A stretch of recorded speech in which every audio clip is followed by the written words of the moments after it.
Welcome back to this Farm Conversations episode. We are again somewhere in Bushenyi.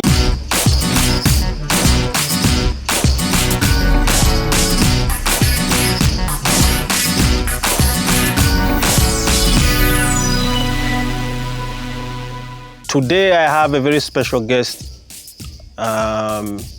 Special in the sense that, he's into agribusiness. He's a farmer, he's done a bunch of things. I've known him since we were kids. And Issa. What's your, Issa Muhindo, what's the other name? Mohonja. Issa Muhindo Mohonja. Nice to meet you, bro. Thank you. Thank you very much, Sadiq Mugisha. You had to even put the Mugisha, you had to say the two names. Yes, much better. I work with one of the young and very strong, fast-growing universities. Valley University of Science and Technology. Right. Bushenyi. Why I say I know Issa since we were kids is because we actually kind of grew up together. We will be talking a lot about employment versus unemployment with the youth and, what are the challenges, We have, I think that percentage is increasing of the unemployed youth. Yeah, it's increasing. Yeah. Just before we get into that, could you just talk a little bit more about, where you grew up, how you were raised, basically? Yeah. I had most of my early life in Kampala. Right. We lived in Buziga, then Kansanga, then Zambia. Right. So what did you do in university? At university, I did public administration and management. All right. Yes. Was it what you had actually wanted? Or you know why I'm saying this is because usually we go to university and study things that we may not necessarily, be too excited about, but because it's what's available and, it's what the parents are actually asking you to do. Like, for example, with myself, I did mass communication, but it's not exactly what I wanted to do. I wanted, to do something connected with media, but it wasn't there at the time. So I found myself having to, do mass communication. It was what was close. So was it the same thing for you? Well, no. I have always been a field person, and I loved social sciences, dealing with people and how they live, livelihood, and, mitigate challenges here and there. Right. So public administration and management, like development studies and social works and social administration, are social sciences. Right. Yeah. Only that public admin, most people think that it is more into government service. But that's exactly what I also... It is not necessarily more into government service. Public admin, you are an administrator. Right. Private, public, organizations, even, issues like hospitals. Your dad was a businessman. How did he influence, you as Issa now? He didn't influence me at all. He believed in someone finding their own calling. But for a backup plan, he told me I must make sure I am educated. I should make sure I go to school and excel. Okay? So for him, he was a mining engineer. And he told me that I don't want to force you or convince you into going into mining when it is not your calling. Right.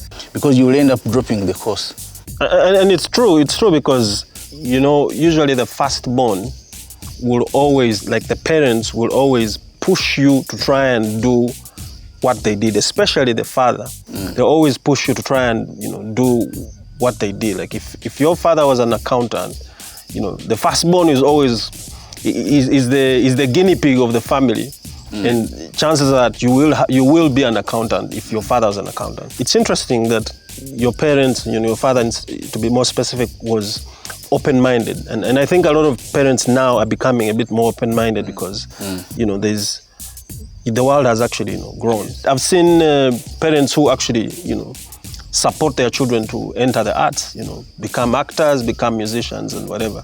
I had the convenience of thinking and trying to find out who I really am.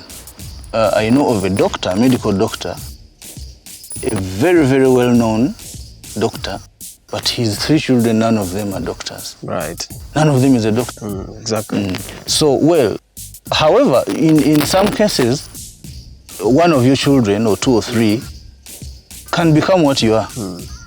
They just pick interest as you being their role model. They just pick interest. But when you try to force them into doing what into being what you are, you know, human beings are born with, each individual human being is born with a unique ability. Right. We can't be the same. Even twins cannot both be doctors. One will be a lawyer, another one will be an artist. Right. With all that now, I want us to get into the purpose of this conversation.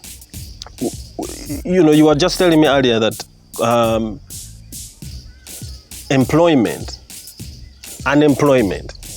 yeah? Like there's a very big percentage, I don't know the numbers, but there's like a very huge percentage of youth who are unemployed. Why do you think that percentage is very high at the moment?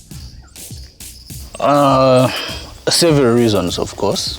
First of all, students are graduating every year in large numbers. And the jobs won in central government service, and even in private institutions are few as compared to the numbers that are coming every year. That is one. 2, even those that are coming out every year in large numbers, most of the courses they have offered are not on the basis of production. Most of those courses are preparing them for employment, which employment is not there. Right. 3, most youth are not innovative. You see, also, unemployment is not necessarily lack of jobs. No, unemployment is lack of creativity at one point. What makes the youth, think in a very rigid way? Like, what makes them, not think outside the box? Because that's exactly what you're saying. It's like many of them, once they go to university, they believe, once I'm at university, once I'm done with university, I am actually going to go and, get a job. And it's not just them, but it's kind of the basis on which their parents actually send them to university for. It's like, rarely do you find a parent who will say, I'm paying your tuition to go to university and study, and then I want you to start a business when you get home, when you're done. It's always, I'm paying your tuition, you go out, get a job, make sure you get a good paying job, and then start a life. My dad one time quoted Sheikh Mohammed Rashid Al Maktoum of Dubai, the ruler of the Emirate of Dubai. He said his grandfather rode a camel. His father rode a camel. He himself drives a G65. His son drives a Range Rover. His grandchild drives a Land Cruiser. But his great-grandchild might ride a camel again. So, what does that mean? He said, hard times create strong men. Strong men create good times. Good times create weak men. Then weak men create hard times again. Interesting. So, he was basically trying to say, the hardship that their fathers went through, right, made them strong men who worked hard to create the good times that maybe him and his children are enjoying. Now, out of the enjoyment and lack of the hard times to make them think and work harder, they are becoming weak men. So are you then saying that the reason why the youth can't think outside the box is because there's hardly any challenging situations for many of them to think outside the box. If I can take an example of where I live in Bushenyi, the cost of living is just laughable. Each of these people you see in town can afford to go home and have free food. They live in their father's houses. So they find no reason to push extra harder. They don't have that push factor. So they can move into town, sit idle when it's lunchtime, they go home, eat, then come back to town, go for betting, which their fathers never did. Right. Because they did not have such privileges. Right. Yes. But don't you think also that the mindset and the mentalities, play a very big role? Why I'm bringing this up is because with the mindset of thinking outside the box, and I mean, sometimes you need, the hard situations kind of, get you to step out of. Yeah. But it also takes a person who understands that they need to keep growing. You understand what I'm saying?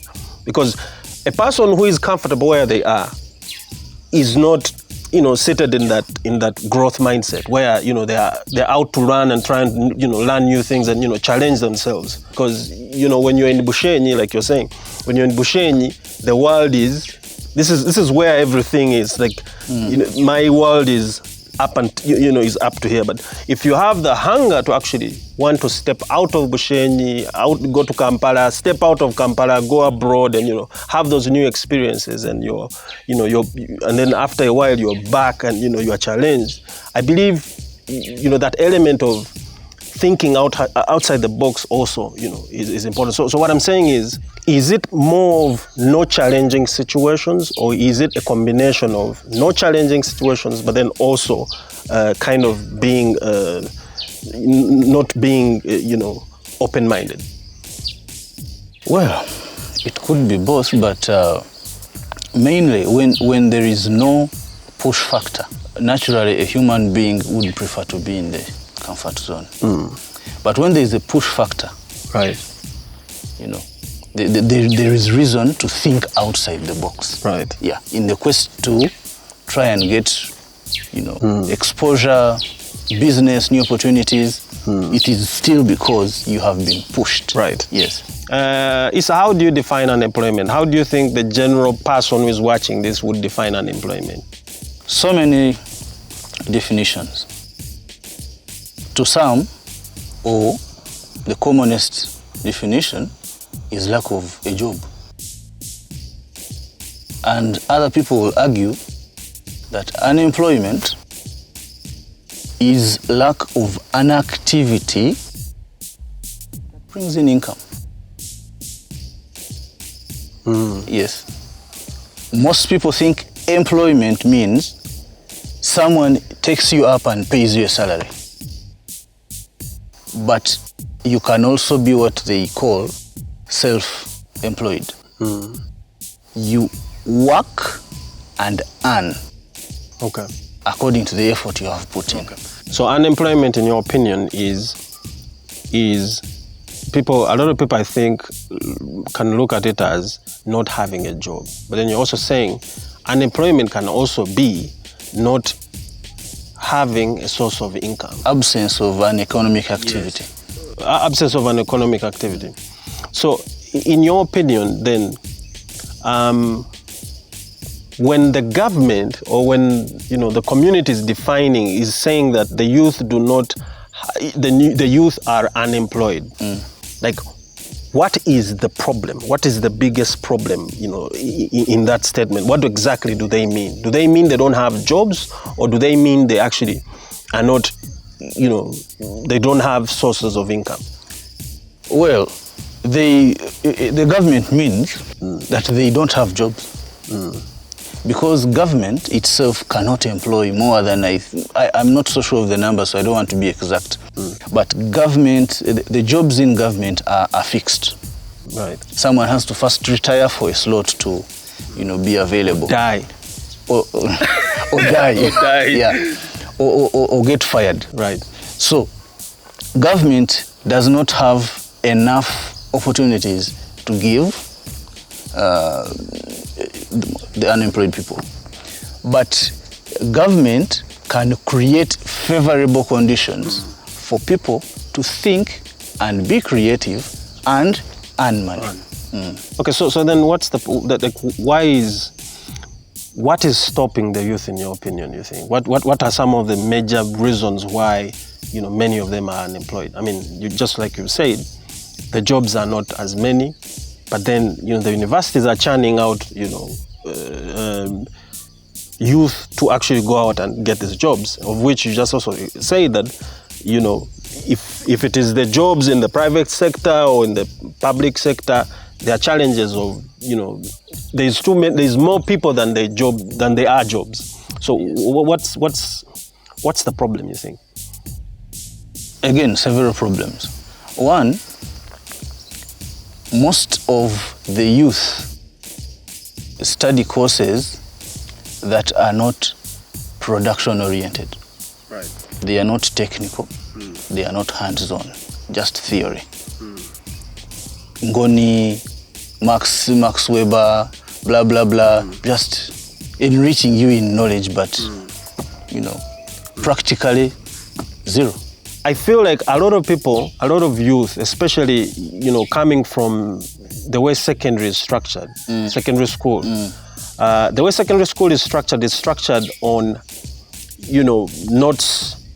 Someone comes and dictates information for you on the blackboard. You have to write these notes and you have to cram and make sure you pass. And then, we carry that to university as well. And guess what happens at university? Because traditionally, university is meant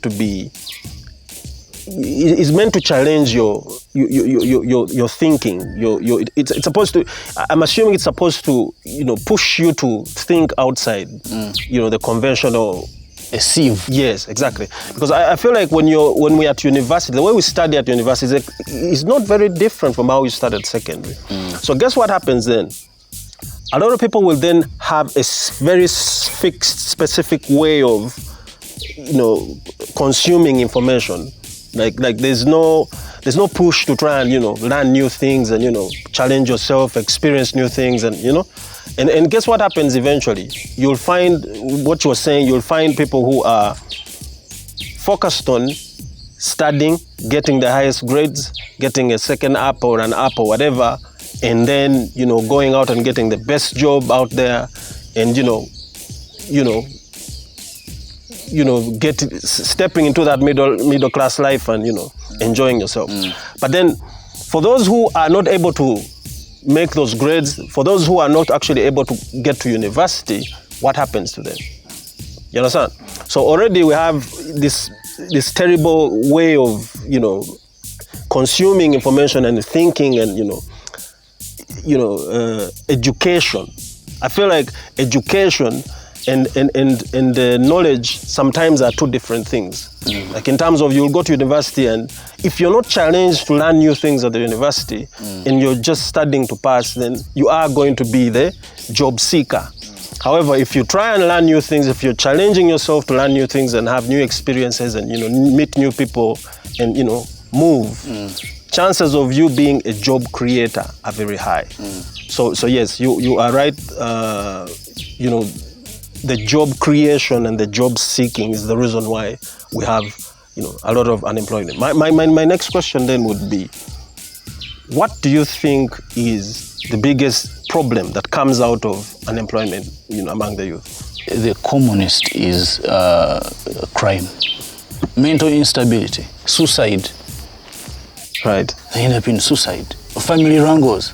Right. You end up in land fragmentation. Elaborate on that. Land fragmentation means cutting what was formerly the larger chunks of land into smaller units.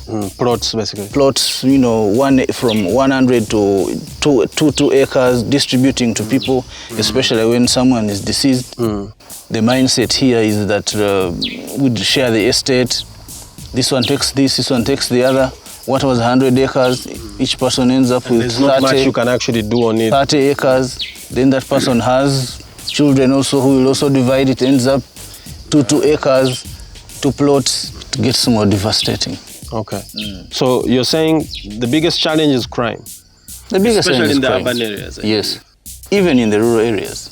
Right. Yes. Yeah. So you have crime, and then you have mental health instability. issues. You have wrangles. You have sickness as well. Yes. You know, challenges. Yes. Huge challenges. And I think, you know, if you look at the urban centers, people are actually struggling. Not because they do not. You know, this is the other thing. When you are in a survival mode, when you switch on your survival mode, rarely will you think outside the box. You know that. When you're in survival mode, you're looking at trying to put food on the table. How can you think about creating your own job? You want to go and earn, and you know. Actually, you can, because if things get hard and you fail to bring food the next day, you think of an alternative. But how can you create a job when your family or you don't have food on the table? Chances are that you want to go and actually get a job. You want to go and actually get a job. But it still comes down to mindset change. Yeah, exactly. Exactly, it's my point. It's like thinking outside the box is crucial. Being open-minded to try and experience new things and learn new things is, you know, one of the solutions. And that's kind of where we're entering now. What do you think what else do you think is crucial for the youth to, you know, overcome this unemployment thing? Agribusiness and value addition are the way to go. Elaborate. Agribusiness, our president has always been promoting. Maybe you heard it, but you didn't understand what he actually meant when he said that growing food for Echida Chonka. Have you heard that in one of his statements? Echida Chonka is from one of the dialects in Uganda in the East, meaning farming for subsistence. Subsistence, yeah. For eating. I think Echida Chonka means only eating. Yes, exactly. Yeah. So he tells them to do agriculture with Echibaro so that you can save something. Right. That's how he came up with the 4-acre model. You know, all that information is online. You can always. Okay. Yeah. Okay, interesting. Yeah, speaking to Isa Muhindo Mohonja. Mohonja. Speaking to him, and we're just talking about unemployment among the youth, and we're just also talking about, you know, business, entrepreneurship, and, you know, in general, how mental health and, you know, general well-being is important, you know, among the youth. And we were just talking about how what causes some of, you know, these unemployment issues. We talked a little bit about, you know, not having enough challenging situations for people to think outside the box. Talked a bunch of other things. Okay, so Isa, can you give me at least 3 values that define your philosophy? 1, God. I know God is there. I know He's watching. I know He works. If you follow His teachings, I am as truthful and honest as possible. That is the second. And within the second, I have a belief that a good name is much more valuable than riches. Basically, your reputation. My reputation is much better. Is more valuable than wealth. I am happier being trusted than being feared. Right. Very powerful. Yeah. And the third one? I believe in teamwork. I believe that you can never get to the top by bringing others down. Right. Yeah. You said honesty, teamwork, and faith in God. Yes. You've heard it from Isa Muhindo Mohonja. Now I got it. Mohonja. It was great to meet you, bro. It was great to have this conversation with you. Farm Conversations with Sadiq Mugisha. I'll see you guys on the next one. Assalamu alaikum wa rahmatullahi wa barakatuh. Wa alaikum salam wa rahmatullah.